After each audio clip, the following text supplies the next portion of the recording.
Mr. Pocket, a multiversal being with godlike powers, needed heroes and villains for his quest to save the multiverse. But first, these champions would need to go on their own journey. Aiding this, he combined the two universes into one. We know these as the Marvel and DC universes. This event will be known as Union Day, and here we have stories of heroes and villains living their lives after Union Day. Before Union Day and the new history made by the fusion of the two universes, we have heroes and villains known to all, and some we've never seen before. Now let us dive into Tiger Tales Marvel and DC Unionverse. Red Lantern, Crimson Rage. Chapter 7. An Old Flame, Revenge for Love.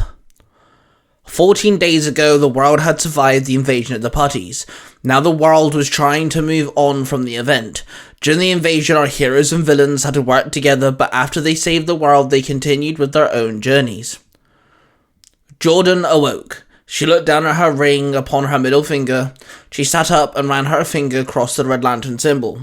She then suddenly felt anger, and remembered why she was gifted her ring in the first place. She stood up and walked over to her list of individuals that wronged her in her life. Some of those people had their names crossed off, and they were the ones that had been killed already. She looked at her calendar. She had a week until her father's trial. She believed that she could easily get another person ticked off the list beforehand. She ran her finger across the paper until she saw a name that piqued her interest. The boy who told the world that she was bisexual, or more or so, told the world that she liked girls. At the time, she was 16. She was best friends with a girl, and her brother wanted to ask Jordan out. But the truth was, at the time, she was building the courage to ask out her best friend. Her female best friend. Her name was Sarah Smith. She was a punk, with black hair with pink highlights going through it. She had her ears, eyebrow, and nose and belly button pierced. Her brother was Luca, a gamer and a skateboarder. Jordan would join the siblings in the skate park quite often with some of their college friends. That's where Jordan fell for Sarah Smith, and Luca fell for Jordan.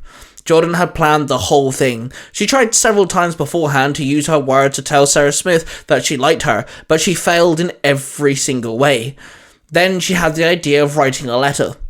She wrote the letter. She spilled her heart into the page. She folded up the note and left it in Sarah Smith's room. That's when Luca found the letter, whilst raiding her sister's room for some reason. He read the letter, which then, of course, in turn broke his heart, as he was planning on asking Jordan out in the incoming days. He got his so-called revenge by telling everyone he went to college with that she was interested in girls. They started sending emails and letters filled with hateful words. People threw bricks through the window of her house, and they would call her lesbian slurs in the streets, just to be mean to her. Jordan stopped being friends with Sarah Smith, and they never spoke afterwards. Jordan looked at Luca's name on her list. Let's get this little prick, Jordan muttered. Jordan pulled out her laptop and checked Luca's social medias.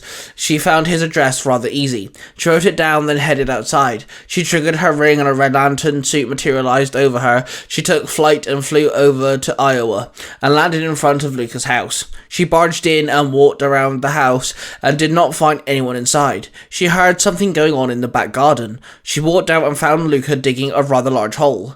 Her mask vanished and she cleared her throat. Luca jumped out of his skin. She turned around to see Jordan stood over him.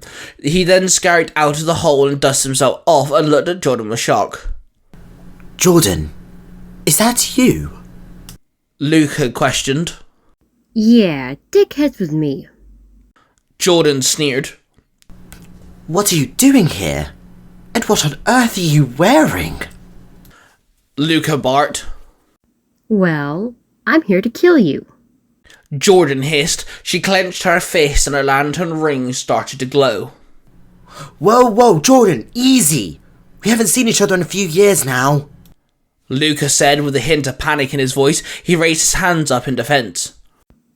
And do you remember why that is? Jordan growled. Wait, is this because of the gay thing? Luca asked. Yes. Well, no, I'm not gay, but you had no right telling everyone. Jordan hissed. I'm sorry.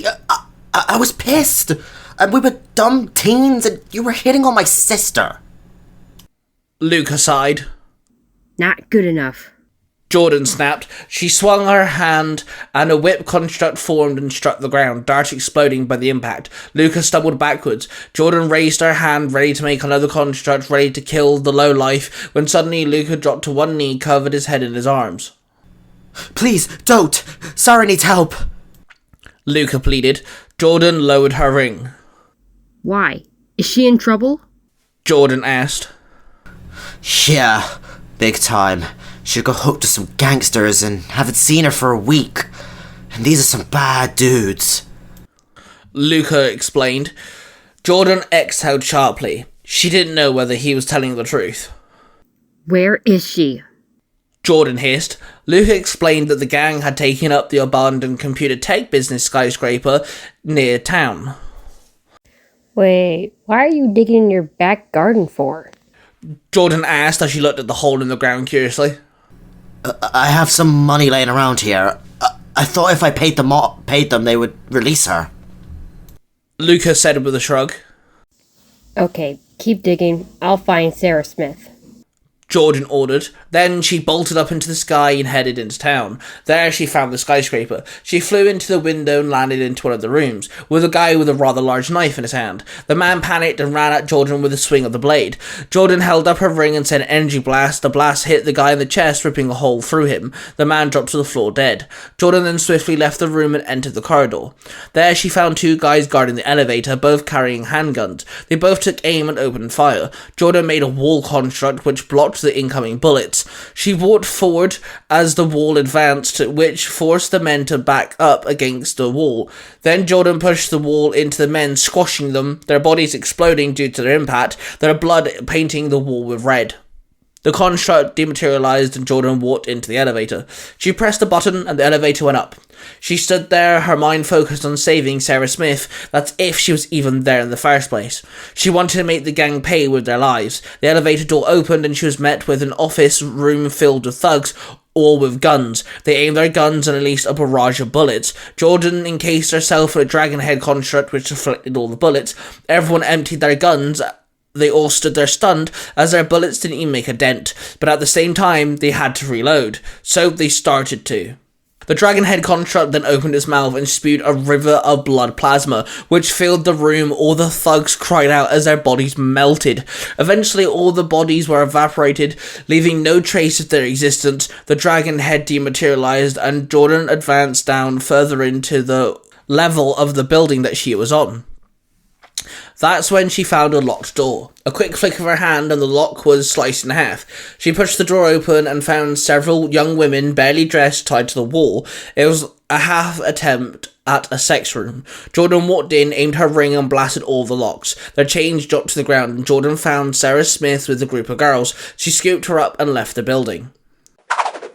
Jordan landed in Luca's front garden and walked into the house. She placed the unconscious Sarah Smith on the couch and Luca barged into the room with a large duffel bag.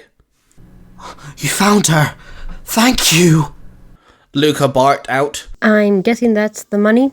Jordan guessed, pointing at the duffel bag. Yes, I found it. Luca sighed. Without a second thought, Jordan aimed her ring and created several shuriken constructs. Each one flew at Luca, striking him. The last one striking him dead in the center of his head, killing him. His body dropped to the floor. Then she aimed her ring and opened a blood portal. She scooped up Sarah Smith and grabbed the duffel bag full of money. Then she walked through the portal and walked into her apartment, the portal closing behind her. She then placed Sarah Smith down on the bed. Her lantern suit dematerialized. Then she got a glass of water and placed it on the bedside table, and she sat next to Sarah Smith and stroked her hair out of her eyes.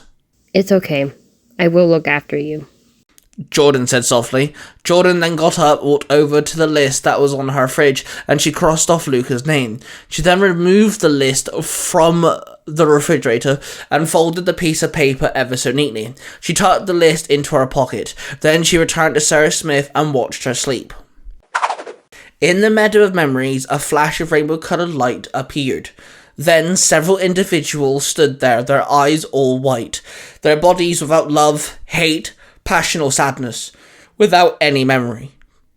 One of those individuals was Razor, the Blue Lantern. His eyes became normal, and everything came flooding back to him. He flew off into the night sky, and he left Earth's atmosphere. He flew all the way to Asmalt, the original home world for the Red Lanterns. He landed on the deserted planet. He walked around and saw no one was there. His ring needed recharging, and he had to find Atrocitus. He was confused why Atrocitus wasn't on Asmalt. "Where are you, Atrocitus?" Razor growled. He then held his ring as it started to shimmer. A map appeared before him. A blinking light appeared on 2 planets. Both blinking lights were Red Lantern locations. One was on a barren planet that Razor had not heard of. The other was on Earth, the planet that he had just left. Razor knew he had to find both Red Lanterns as fast as possible. What you have just listened to is a product created by the Three Ranger Bros Studio. Hosted by 3 cosplaying fathers who happen to be massive geeks of all sorts of fandoms. They are Mark, the Red Cornish Ranger, Cosplay Dude 637, and Tai Tiger. The studio covers different types of YouTube videos, TikToks, podcasts, and live streams. If you wish to find out who cosplays who, the YouTube channel, the TikTok accounts, and the podcasts, and all of the other social media platforms, please go to the 3rangerbrostudios.com.